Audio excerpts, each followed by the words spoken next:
Welcome to the English Year, your go-to destination for mastering English through effective listening practice. Let's start today's session. Do you ever feel like you're just floating through life, but not actually getting closer to the person that you want to be? It usually happens around New Year's. You imagine all the bad habits you're going to break free from, and all the good habits you will begin. This time will be different, you say to yourself. This time I am going to do the things that I say I will. Only to end up back where you began shortly after, and no closer to what you had envisaged. So the question is, how do you break free from bad habits and make the habits you desire easier and automatic? Atomic Habits by James Clear answers all these questions. We're going to be doing a fast-paced, detailed summary of the book and dive deep into topics like habit loops, dopamine spikes, priming your environment, plus heaps more. And make sure you stick around until the end of the video where I go through step by step how I'm personally using this book to improve my own habits.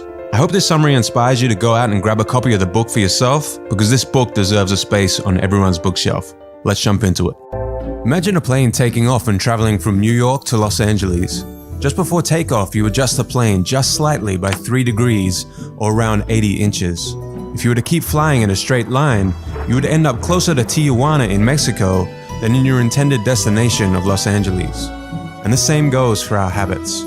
Tiny changes in our habits can change the trajectory of our lives in ways that we can't even notice until many years into the future looking back, in both good ways and bad. You are your habits. The power of atomic habits. A slight change in your daily habits can guide your life to a very different destination. Massive action versus 1% improvements. Far too often we convince ourselves that massive success is only possible through massive action in any goal we are pursuing. We expect ourselves to make some quantum leap or momentous improvement that will gain others' attention. However, it is the tiny improvements that aren't even noticeable at first that create incredible change. Let's look deeper into the math.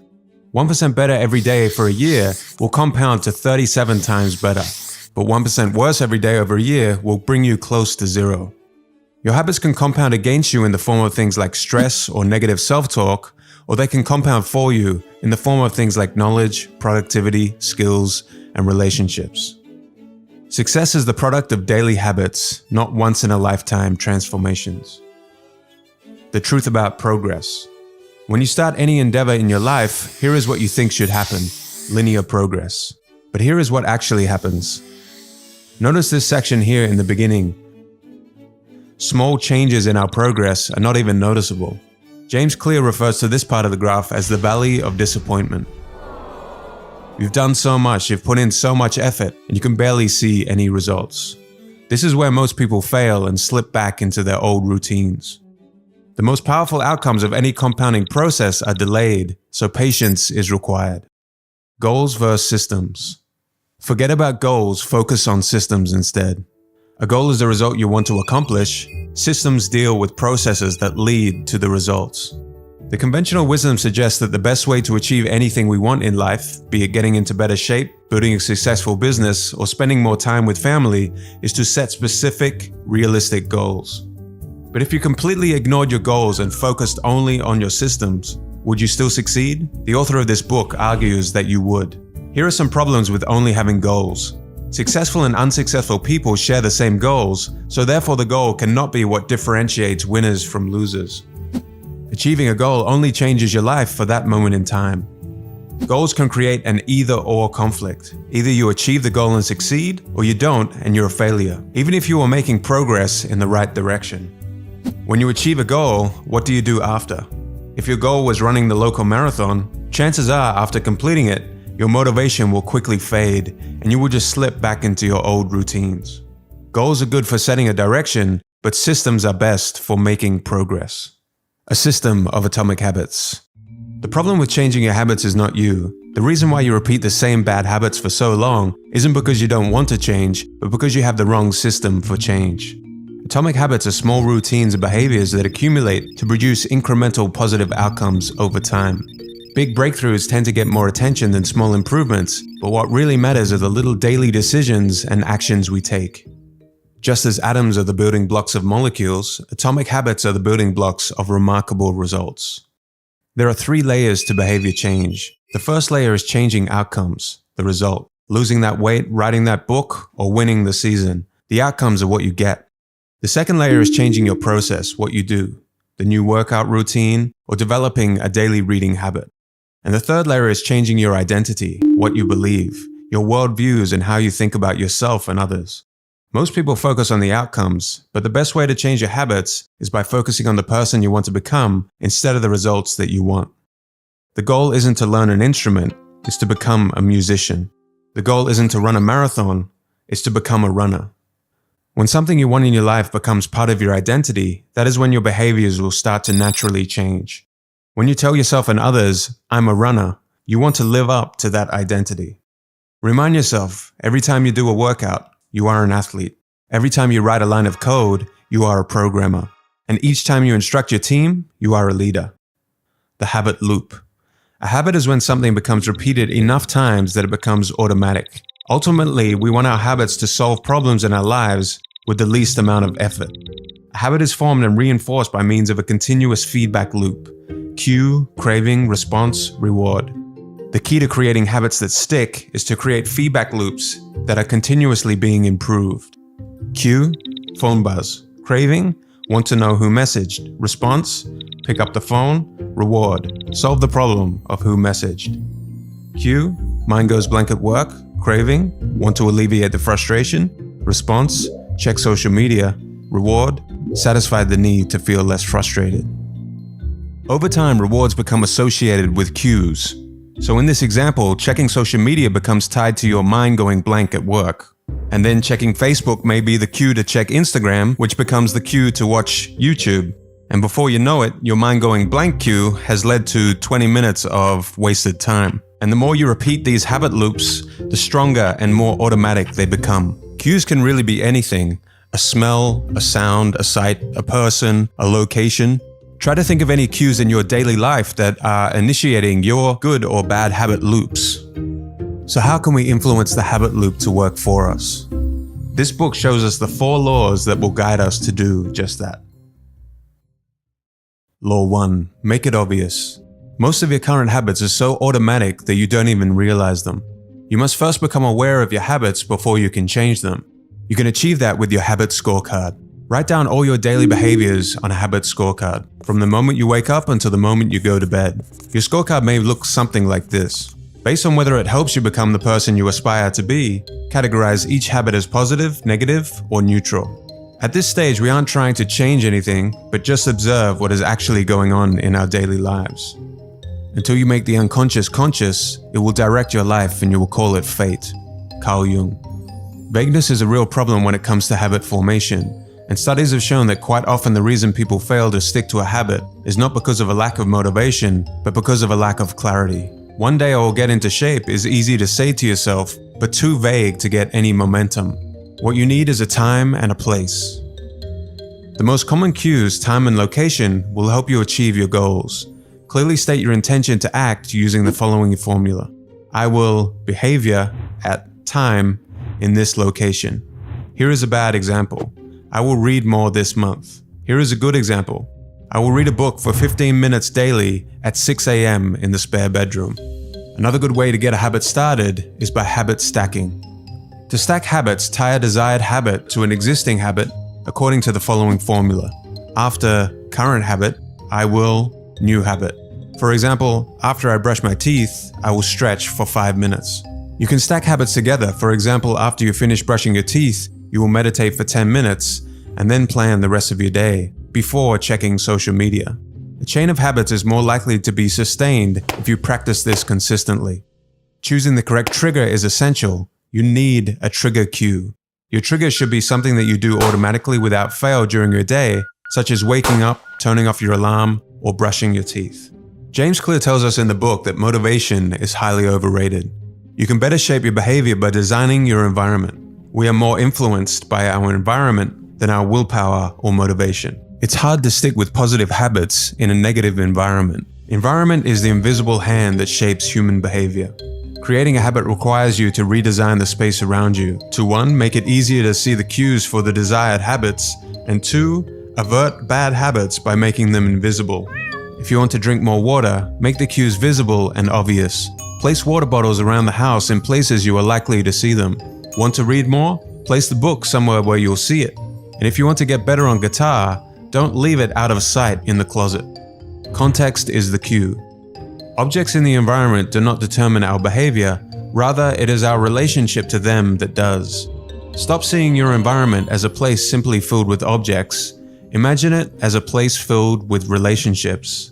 The couch in the living room is the place where one person reads an hour a night. For another, the couch is where they watch Netflix and eat pizza and relax after work. If your relationship with the couch is a place to relax, then trying to get a work-related task done in that environment may be difficult. Try to make separate zones in your house for different activities. The author likes to use the mantra, one space, one use. If you're trying to eliminate a bad habit, you can only rely on self-control in the short term. Cutting off bad habits at the source is a more reliable solution, and one of the most practical ways to eliminate a bad habit is to make it invisible.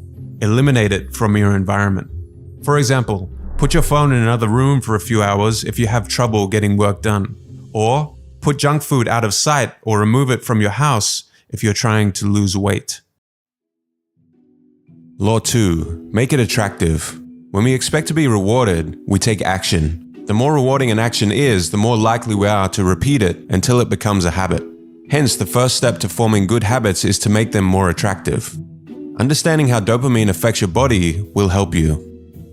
Dopamine. Our motivation levels are affected by dopamine, a hormone and neurotransmitter. We are more motivated to act when our dopamine levels rise. By measuring dopamine, scientists can pinpoint the exact moment at which craving occurs. It was once assumed that dopamine was just about pleasure, but now we know it's vital to many neurological functions, including motivation, memory, learning, punishment, as well as voluntary movement. The hormone dopamine is released not only when we experience pleasure, but also when we anticipate it. Gambling addicts have a dopamine spike right before they place a bet, not after they win. Let's dive deeper into dopamine spikes. Using social media, eating junk food, and taking drugs are all associated with high levels of dopamine and are highly habit-forming. Think about before going on a vacation. Sometimes the thinking and anticipation of the vacation is better than the actual vacation. Seeing the junk food you desire surges dopamine, not after eating it. Drug addicts increase dopamine when they see the drugs, not after taking them. The craving is what causes us to take action in the first place. Making a habit attractive is vital, because it is the expectation of a rewarding experience that drives us to act. Here you can use a strategy known as temptation bundling. The temptation bundling process makes a habit more attractive by combining an action we need to do with one that we want to do. For example, you could bundle watching Netflix, something you want to do, with working out, something you need to do.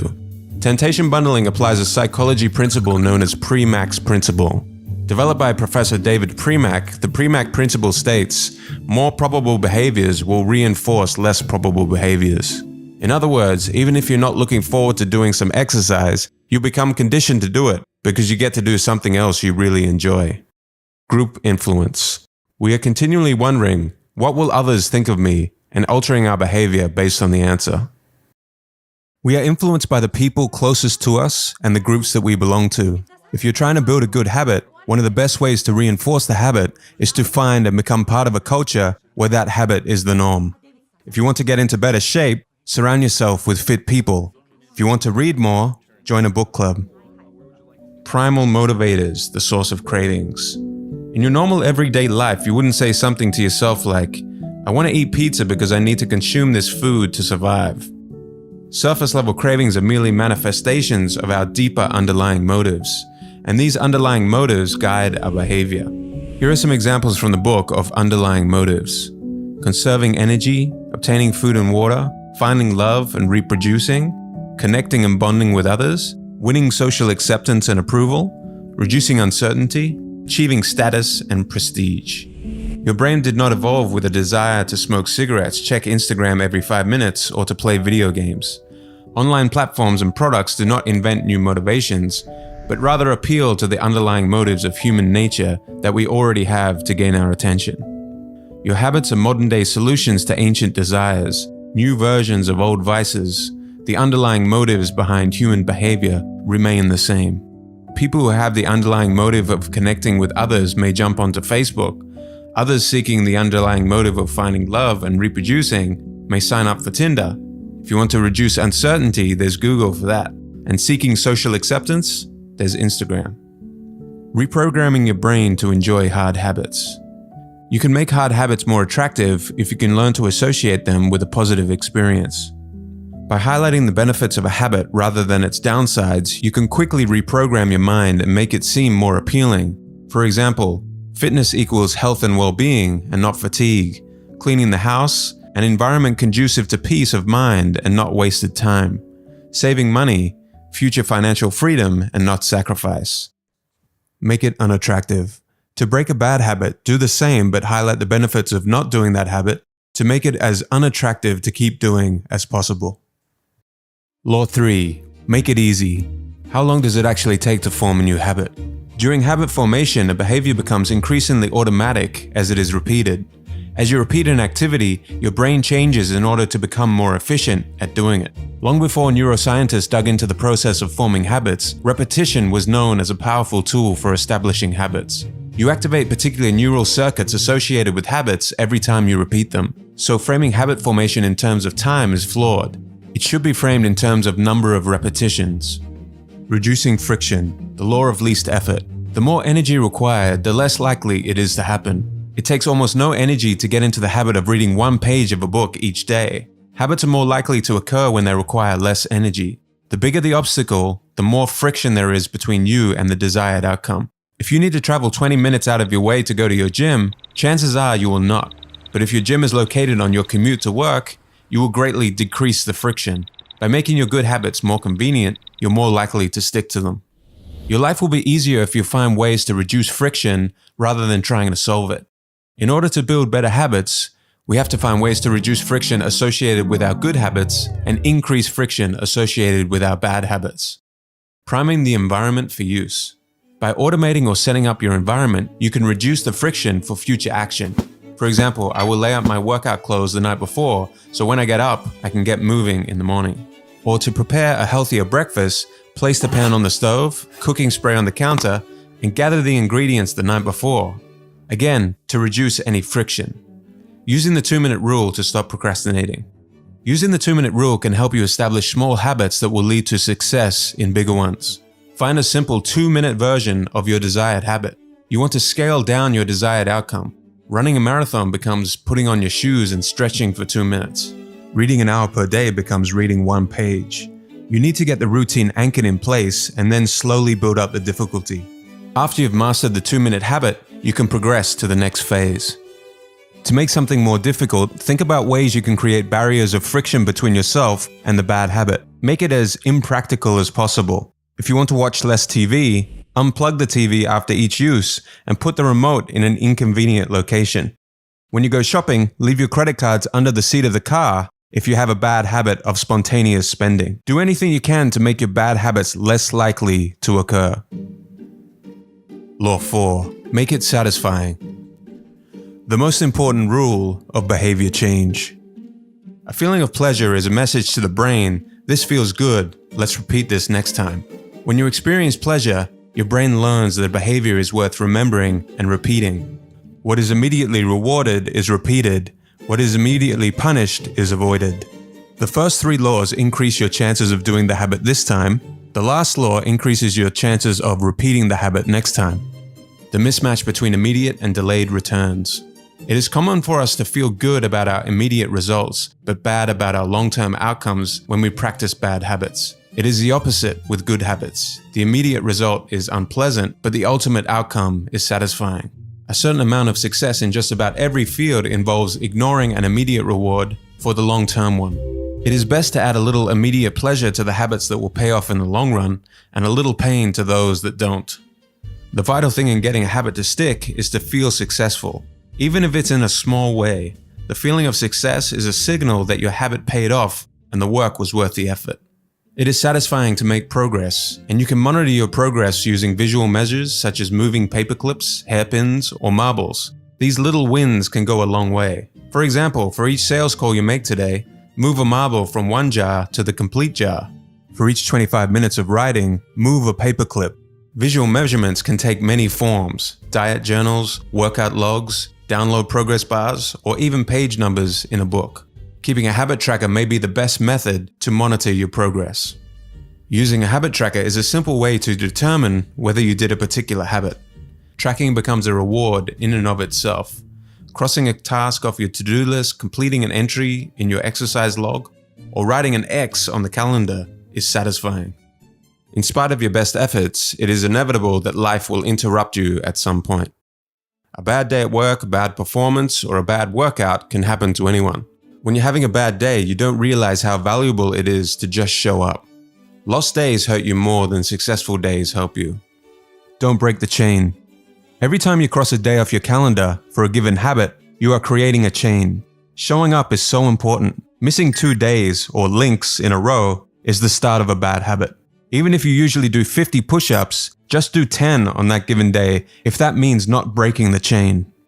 Breaking a bad habit. Make it unsatisfying. A behavior is less likely to occur when pain is immediate. Being held accountable by a partner is a good way to keep your desired habits in check. We all want to be liked and respected, so we would rather just avoid the punishment that we will be held accountable to. For example, I owe you $10 every time I miss a workout, plus the respect I lose for failing to do what I said I would. Your behavior is more likely to be influenced by concrete and immediate consequences. The habit contract. You can create a habit contract to hold yourself accountable, just as governments use laws to hold citizens accountable. You can create a habit contract either verbally or in writing, which makes it clear that you will honor a particular habit and there will be punishments if you do not. You can then use your accountability partners to enforce this contract. Okay, so it's one thing to read a book, but another to actually apply it to your life. So I'm going to try and visually represent how I've personally been using this book to build systems around my habits the past few months. After you guys read the book, maybe your approach will be different than mine or much better, or maybe there are some parts that I completely missed or could improve upon. So do let me know in the comments below. The good habits I wanted to develop were more consistent workout and reading routines. The bad habit I wanted to eliminate was becoming distracted and over-consuming social media. First, I completed the habit scorecard. This gave me a good idea of habits I could try to eliminate, but more importantly, it gave me an idea of daily habits I was already doing that I could stack my new habits with. Ultimately, when you find the habits you want to work on, you want to be pushing the desired good habits towards this side of the spectrum and the bad habits towards this side. For the working out habit, the first step was to make the cues more obvious, and I had a few tools that I could use from the book. In this case, I used what James Clear calls the implementation strategy. So I will work out at 6 a.m. in the living room. Next, I tried as best I could to design my environment conducive to this new habit. I took my dumbbell set out of the closet and I put them in the living room. I also found a few pictures of healthy physiques on the internet and put them in places around the house as cues that would remind me of the habit. Next, I moved on to the craving phase. So to increase dopamine and motivation, I bundled the workout with listening to some of my favorite podcasts, and I also implement reprogramming of the brain. So I tell myself repeatedly, I don't have to do a workout, but I get to build strength and a healthier body. And that subtle shift in mindset has gone a long way. Ideally, joining a gym or finding a group of people to work out with would be even better to strengthen this habit. But unfortunately, all the gyms are closed where I live, so I'm kind of on my own, and these two tools will have to suffice for the moment. Next, making it easy. Using the 2-minute rule to make sure that I don't end up like most people starting a new habit that try to do too much too soon. I want my habit to not feel like a challenge at all. So my 2-minute rule was putting on my workout clothes and stretching. And if that was the only thing that I accomplished, then that was fine because I showed up. But you will quickly find that once you are there, you are now motivated to get the workout done. So it is weird, but the motivation seems to come after you get the habit started. My mindset is focused on small 1% changes, compounding into meaningful results, and that my systems will get me the results and not vague goals. Remembering that my main focus at this point is just making sure that I show up and start anchoring this habit in place. Once you are consistently showing up, you can increase the progression. To decrease friction, I made the rule that I'm not allowed to check my phone until the workout was complete. If I get distracted by emails or social media, it is one excuse and one step of friction between myself and the workout getting completed. Lastly, this was a game changer for me, priming the environment. When I place my shoes, yoga mat, and dumbbells out the night before, I skyrocket my show up and workout percentage. As soon as I place these items out the night before, I feel like the ritual has begun and the workout is already complete because I have zero excuses. So with those 3 phases of the loop systemized to get me to show up, I only had the last phase of the loop left, which was to make sure I keep repeating the habit.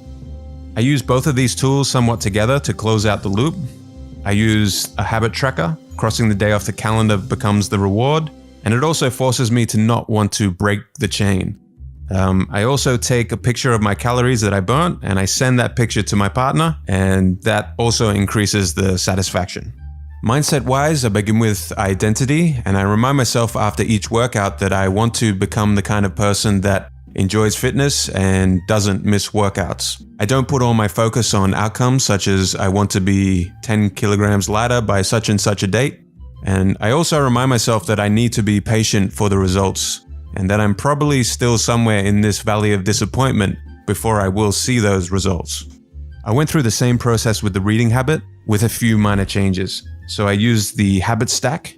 After making a coffee, I will read for 90 minutes. So making a coffee was my trigger cue for reading. My one space, one use rule was reading on the balcony of the apartment. One of the best parts of my day is a nice cup of coffee in the morning, so this was the perfect thing for me to bundle my reading habit with. Remembering how dopamine raises in anticipation of a reward and not the reward itself, I wanted this dopamine spike for wanting coffee to start becoming associated with reading. My 2-minute rule was to read 1 page of The Daily Stoic by Ryan Holiday. Super simple. Again, in the beginning, all I was concerned with was showing up and getting this habit anchored. Then I slowly built up the habit to 90 minutes. For the bad habit I was trying to eliminate, to make the habit invisible, I started by making my phone as boring as I possibly could, which required deleting a lot of apps. I used the reprogramming tool to highlight the unattractive side of over-consuming social media, telling myself things like, consuming is the easy and lazy option of the masses, and do I want to be a consumer or a producer? Random scrolling through feeds is for losers. So you want to try and paint your bad habit in a light that makes it super unattractive to keep doing. To increase friction, I left my phone in a drawer in another room, so completely out of sight. And to make it unsatisfying, I have an accountability partner. I get my partner to enforce this habit.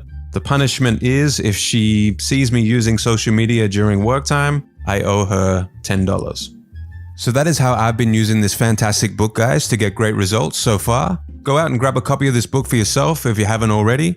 You're going to take in the knowledge at a much deeper level from all the stories and examples that James Clear gives you in the book, as well as some advanced techniques which we didn't cover in the summary that will help you strengthen your habits. Good luck in your journey. Thank you for watching, and see you in the next video.